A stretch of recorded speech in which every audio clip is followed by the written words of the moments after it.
Salve, salve galera, meu nome é Manuel, estou aqui para mais uma aula do PET Minas Gerais. Então vamos lá, nessa semana nós vamos falar um pouquinho sobre teoria do conhecimento na Idade Média. Teoria do conhecimento também conhecido como epistemologia, que é o estudo daquilo que se pode conhecer, de como se dá o conhecimento, se é possível ou não o conhecimento. Primeiro, contextualizar a Idade Média. Ela é um período histórico que se estende desde a queda do Império Romano, no século V, até o Renascimento, a Renascença, no século XV depois de Cristo. Então, isso aí abrange cerca de 1000 anos da nossa história humana.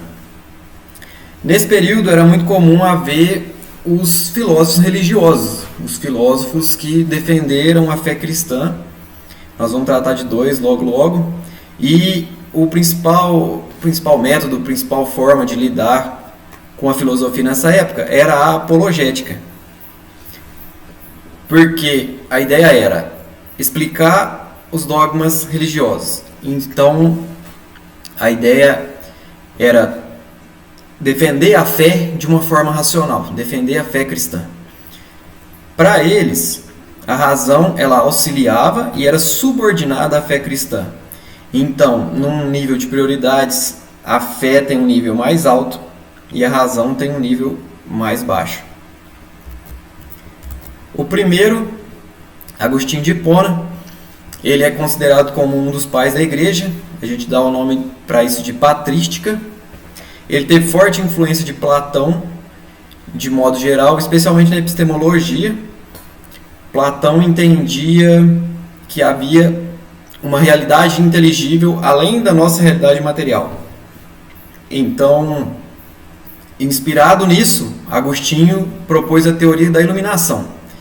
Essa teoria entendia que, assim como na analogia, do sol e do olho, o sol emite a luz para o olho poder enxergar. Sem a luz, o olho não vê. É impossível para o olho enxergar sem luz.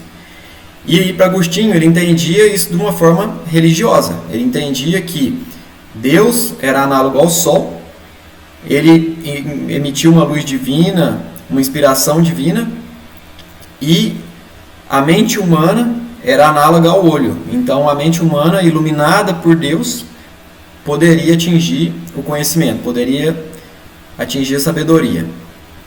Ele também é famoso por uma frase que a gente pode dizer crer para entender. E isso quer dizer que primeiro você crê, primeiro você acredita e depois você vai entender, você vai tentar entender a sua fé. Mas inicialmente você tem que dar o salto de fé. E aí fica uma questão: é possível entender para crer? Pensa aí em casa. Outro pensador dessa época, Tomás de Aquino. Ele já é de uma época mais adiantada, ele é da escolástica, já não é mais da patrística. E nessa época de Tomás estavam em expansões as universidades, elas estavam crescendo bastante. Já para o caso do Tomás, a influência dele é Aristóteles. Aristóteles entendia um pouco diferente a realidade do que comparado com Platão, Aristóteles entendia que os conceitos e a matéria, as ideias e as coisas físicas, elas estão interligadas, elas estão entrelaçadas. Então, inspirado nisso, Tomás de Aquino entendia que a teoria da abstração explicava melhor a nossa forma de conhecer o mundo.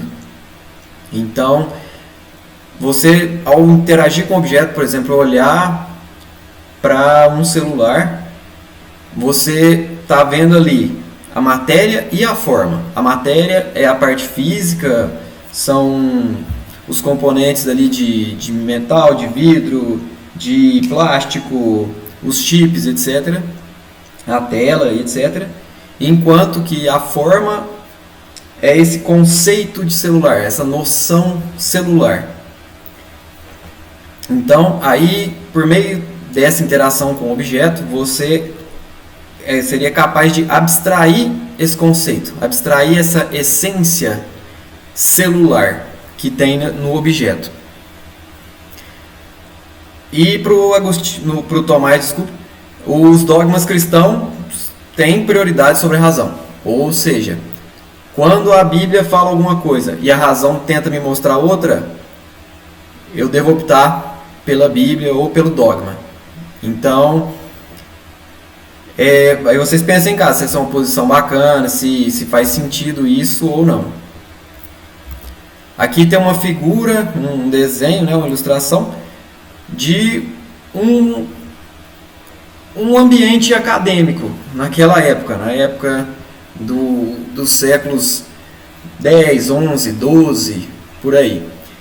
Então, vocês podem ver os alunos todos sentadinhos ali, com algum tutor ou orientador ali numa posição de destaque, numa posição de superioridade. Isso é curioso, porque até hoje as escolas não mudaram tanto desde então. Outra coisa que se discutia bastante, né, nessa época, especialmente entre os escolásticos, era a questão do particular e do universal, em especial o problema dos universais. Qual é a questão? Particular é cada coisa no mundo. Uma pessoa é um particular, por exemplo, eu sou um particular, você que está me ouvindo agora é um particular, o seu celular é um particular, todas as coisas separadas são particulares. E o universal é o conceito, é a noção que está, digamos, presente em tudo isso. Eu sou ser humano, você é ser humano, e há vários outros seres humanos, há mais de 7 bilhões de seres humanos no mundo hoje, né? E essa questão do universal, como lidar com essa questão? O que são os universais? Então aí surge o problema dos universais. Uma primeira postura é encarar isso por meio do realismo. E o realismo defende que os universais, eles existem independentemente de nós humanos. Mesmo se todos os seres humanos da Terra morrerem, os universais continuam existindo. O universal celular, o universal humano, o universal panela e etc. Todos eles vão continuar existindo. Aí tem uma segunda posição, uma segunda postura, que é o conceitualismo, que entende que há uma existência intramental apenas, ele não é independente do ser humano. Então, o conceito existe, mas existe dentro da nossa mente, existe dentro do intelecto. E se todos os humanos morrerem nesse caso, o universal deixa de existir. E por último, tem uma terceira postura, que é do nominalismo. Essa corrente defende que não existem universais, não existem efetivamente, e que eles são apenas ferramentas humanas para lidar com a realidade.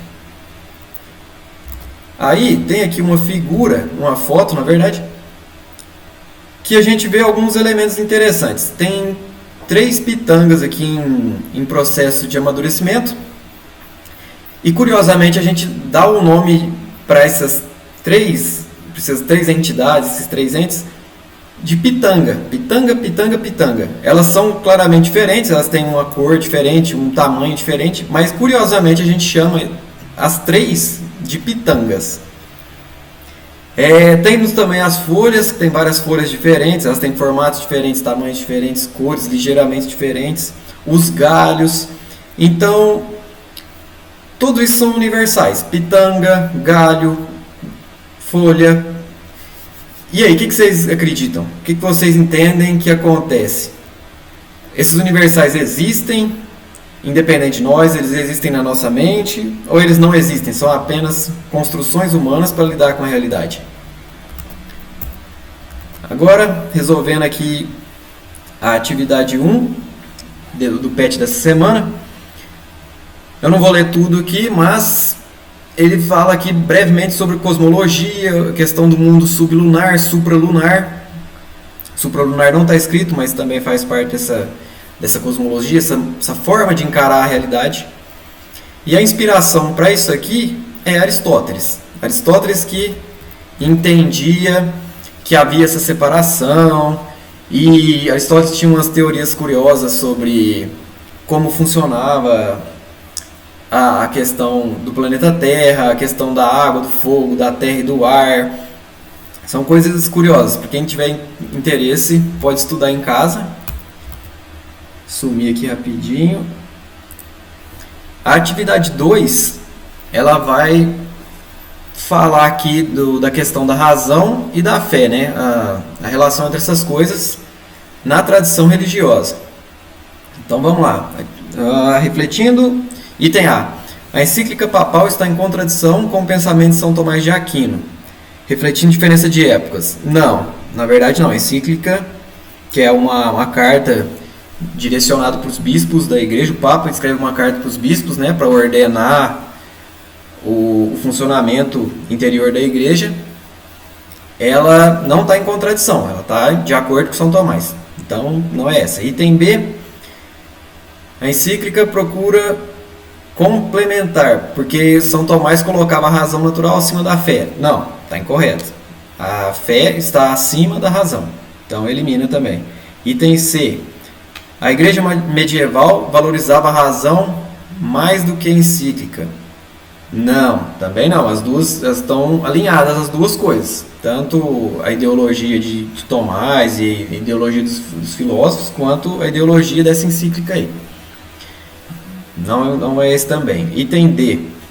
O pensamento teológico teve sua importância na Idade Média, mas em nossos dias não tem relação com o pensamento filosófico. Incorreto também. Tem muito pensador da filosofia que adora teologia e que mistura teologia e filosofia, e ambas as coisas estão muito ligadas também, especialmente a metafísica filosófica e a teologia. Então o item D também está incorreto. Sobrou só o item E, que elas tentam ambas, né? Tanto São Tomás de Aquino quanto a encíclica papal, elas tentam conciliar fé e razão, lembrando sempre que a fé tem precedência, a fé tem mais importância, tem prioridade. Os dois dicionários que eu recomendo estão aqui, muito bons para pesquisar conceitos e aprender mais sobre filosofia. As referências dessa semana, a Bagnano é a minha referência e Aranha e Martins duas mulheres que escreveram um livro, é a referência do próprio PET dessa semana. Para criar essa videoaula aqui, usei Linux Ubuntu no sistema operacional, LibreOffice, meu pacote de escritório, e o OBS Studio, Open Broadcaster Software. Obrigado pela atenção, é isso aí, valeu demais. Mandar um beijo pro meu namorado, que é uma grande crítica, que dá dicas e puxa minha orelha quando precisa. Obrigadão, beijo, que te amo. E é isso aí, brigadão galera, até a próxima.